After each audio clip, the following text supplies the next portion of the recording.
Olá, aluno, seja bem-vindo à resolução do Enem 2016, questão 58. Acompanhe a sua leitura.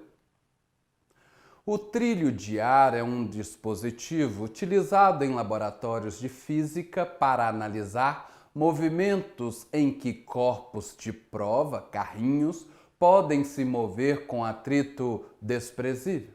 A figura ilustra um trilho horizontal com dois carrinhos, 1 e 2, em que se realiza um experimento para obter a massa do carrinho 2. No instante em que o carrinho 1 de massa igual a 150 gramas passa a se mover com velocidade escalar constante, o carrinho 2 está em repouso. No momento em que o carrinho 1 se choca com o carrinho 2, ambos passam a se movimentar juntos com velocidade escalar constante. Os sensores eletrônicos distribuídos ao longo do trilho determinam as posições e registram os instantes associados à passagem de cada carrinho, gerando os dados do quadro. Então aqui está a figura que foi citada neste enunciado. Nós temos uma esteira, nós temos aí um trilho de ar, que tem vários furinhos, e aí eu tenho dois carrinhos. O carrinho 1, nesse instante representado, está em movimento para a direita, o carrinho 2 está em repouso. E na tabela nós temos dados que foram colhidos através desses sensores. Nós sabemos a posição de cada sensor e sabemos também o instante em que o carrinho 1 e o carrinho 2, eles passaram por esses sensores. Com base nos dados experimentais, o valor da massa do carrinho 2 é igual a letra A, 50 gramas, letra B, 250 gramas, letra C, 300 gramas, letra D, 450 gramas, letra E, 600 gramas. Vamos à resolução. Nós temos nesta questão um trilho de ar, que é uma superfície com vários furos de onde sai ar. O objetivo deste ar é fazer com que o carrinho não fique em contato direto com a superfície, fazendo com que o atrito seja praticamente desprezível. Aqui está a figura que foi dada nessa questão. Nesse instante representado, o carrinho 2 está em repouso e o carrinho 1 está em movimento para a direita. Eu vou chamar a velocidade do carrinho 1 nesse instante de V1. Como este carrinho se move sem atrito, ele vai ter uma velocidade constante até se chocar com o carrinho 2. Este carrinho 2, antes da colisão, sua velocidade, que eu chamei de V2, é igual a 0. E aí, depois da colisão, os dois carrinhos vão se mover juntos e vão passar pelos sensores 3 e 4. Os dados que nós temos neste problema foram apresentados em uma tabela. Observe bem essa tabela.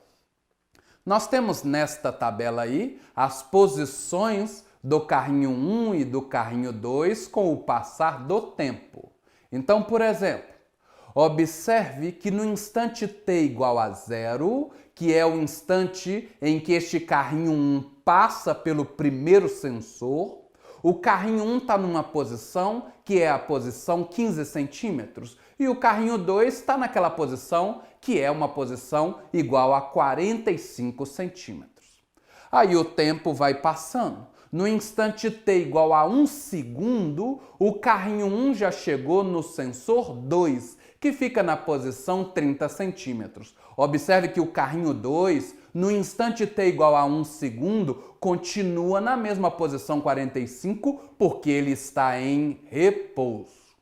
Depois haverá a colisão entre o carrinho 2 e o carrinho 1 e os dois carrinhos vão se mover para a direita e vão passar pelo sensor 3 no instante t igual a 8 segundos. Observe então que no instante t igual a 8 segundos, os dois carrinhos estão na mesma posição, que é a posição 75 centímetros, que é a posição do sensor 3. Observe que as dimensões dos carrinhos foram desprezadas. Nós estamos tratando os carrinhos como se fossem pontos materiais.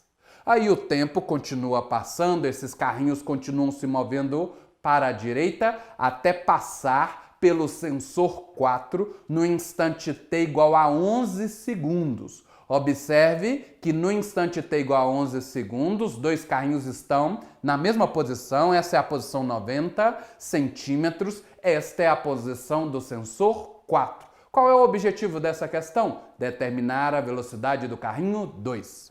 Bom, nós temos informações a respeito da posição de cada sensor e do instante que esses carrinhos, passaram por estas posições.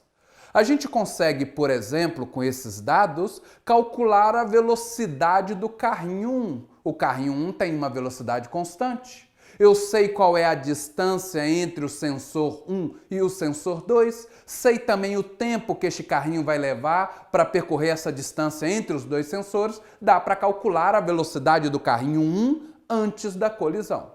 Depois da colisão, os dois carrinhos vão se mover juntos com velocidade constante. Esta velocidade do conjunto depois da colisão também dá para ser calculada com os dados da tabela. A gente sabe a posição do sensor 3 e do sensor 4, então a gente sabe a distância entre os dois sensores e sabemos também o instante que esse conjunto passou pelo sensor 3 e o instante que ele passou pelo sensor 4, então a gente sabe o intervalo de tempo. Bom, com distância e intervalo de tempo, a gente consegue calcular a velocidade do conjunto depois da colisão. Então, com os dados da tabela, eu vou calcular a velocidade do corpo 1 antes da colisão e do conjunto depois da colisão. Mas o que eu quero é a massa do carrinho 2. Eu vou obter essa massa analisando a colisão entre os dois carrinhos, já sabendo a velocidade V1, a velocidade do carrinho 1 antes da colisão e do conjunto depois. Então este é o roteiro que nós vamos seguir. Nós vamos usar os dados da tabela para calcular a velocidade do carrinho 1 antes da colisão e a velocidade do conjunto depois da colisão. E depois nós vamos analisar a colisão para poder descobrir a massa do carrinho 2. Vamos então seguir nesse raciocínio. A primeira grandeza que nós vamos calcular é a velocidade V1. Bom, para calcular a distância entre os sensores 1 e 2, eu tenho que pegar a posição do sensor 2, que eu vou chamar de S2, e subtrair a posição do sensor 1, que eu vou chamar de S1. Então S2 menos S1 é a variação de posição, é a distância percorrida por este carrinho. E essa distância será percorrida em que intervalo de tempo? Para descobrir esse intervalo de tempo, eu vou pegar o instante que este carrinho passou pelo sensor 2, vou chamar de T2, e vou subtrair o instante que ele passou pelo sensor 1. A diferença entre dois instantes é o intervalo de tempo. É o tempo que este carrinho levou entre o sensor 1 e o sensor 2. Eu representei isso nessa equação. V1 é a velocidade do carrinho 1 antes da colisão. E isso corresponde à sua variação de posição entre os sensores 1 e 2, dividido pelo intervalo de tempo, que é a diferença entre os dois instantes. Vou substituir, os valores. No instante T1 igual a 0, este carrinho estava no sensor 1. No instante T2 igual a 1, ele está no sensor 2. O sensor 2 fica na posição 30 centímetros e o sensor 1 na posição 15. Se você fizer essa conta, vai dar 15 dividido por 1, vai dar 15. Você só tem que lembrar que o ΔS, a variação de posição, está em centímetros e o tempo está em segundos. Então a unidade de velocidade é centímetro por segundo. Essa é a velocidade do carrinho 1 antes da colisão. Vamos agora, com os dados da tabela, calcular a velocidade do conjunto após a colisão.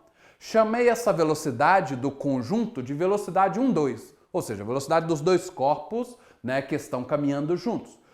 A equação que nós vamos utilizar para calcular essa velocidade é a variação de posição dividida pelo intervalo de tempo. o movimento é com velocidade constante. Então basta pegar a distância percorrida, que é o S4 menos o S3, ou seja, posição do sensor 4 menos a posição do sensor 3, dividido pelo intervalo de tempo, que é a diferença entre os dois instantes. Substituímos então os valores. O sensor 4 está na posição 90, o sensor 3 está na posição 75, então a distância percorrida pelo conjunto é de 15 centímetros.